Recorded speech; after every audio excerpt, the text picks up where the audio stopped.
Yombo Manumbu, unashtakiwa kwa kosa la kufanya fujo kwenye ndege mpaka kupelekea rubani kutelemsha ndege kwenye uwanja wa mpira na kutokomea kusipojulikana. Usipotoa maelekezo ya kutosha, utalipishwa faini ya shilingi milioni 10 au jela miaka 5. Hata msijangaishe kufika mbali. Nipeni tu uto miaka 5 nilipambane nato. Ila kuhusu milioni 10, viwanja 3 Kibaha. Sauni. Tufanye kesi imeisha, nipelekeni gerezani. We kama nani?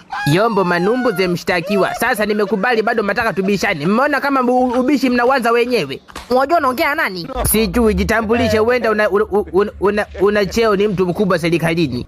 Mshtakiwa, sheria zifuatwe, wewe ndani unafaa kusikiliza tu. Sawa. Wakili, endeza mashtaka. Asante sana Yombo hakimu. Mheshimiwa Manumbu, umepigaje hapo? Umeshaambiwa kazi yako ni kusikiliza, sio kuongea. Kumradhi ndugu hakimu, ulimi umeteleza. Mfupa hauna ulimi kwenye kuongea, ulimi wa mfupa. Wakili, upo sawa kweli? Ndio hakimu, nipo sawa. Sawa, endelea, tuliza akili. Ndugu hakimu, mshtakiwa atuhumiwa kwa kosa la kufanya fujo kwenye ndege na kusababisha rubani kutelekeza ndege kwenye kiwanja cha mpira na kutokomea kusipojulikana.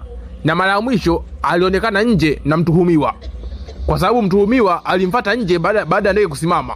Kwa hiyo majibu atupe yeye mwenyewe, Yombo Manumbu. Yombo, rubani yuko wapi? Wewe unaulizwa. Mshtakiwa, rubani yuko wapi? Rubani ndo nani? Kazi yangu ni kusikiliza tu. Sasa nyie maswali ya nini? Na hangover zako umepiga sijui kisimati asubuhi. Unakuja mahakamani, ona sasa unavotukangia maneno. Jiheshimu. Situmii visimati wala na boki. Kiufupi situmii pombe kali, jiheshimu. Walevi wa kujitetea. Nani mlevi? Lumbani. Mshtakiwa, be careful for what you say, it will cost you. Kiswahili pulizi.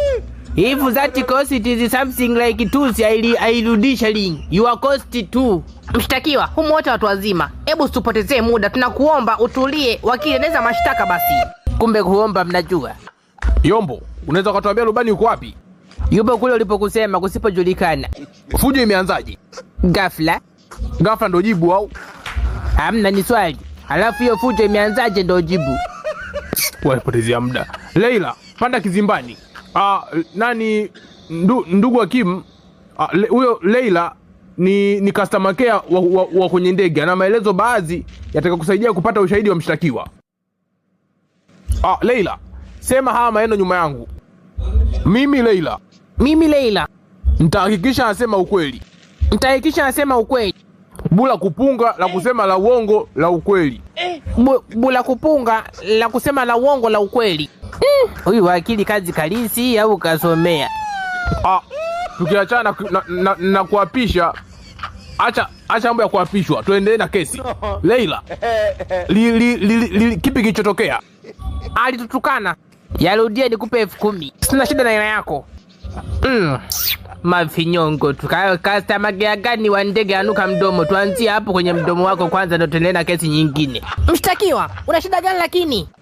Basi, naacha fujo, narudisha kijiti kwa wakili mzee wa bula kupunga la kusema la uongo la ukweli.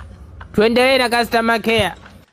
Dada, sikutishe, kuwa mkweli. Alikuwa na silaha gani? Hakuwa na silaha yote ile. Sasa iambie mahakama, ilikuwaje rubani akarusha ndege na kuruka mpaka uwanjani wa mpira na kuruka?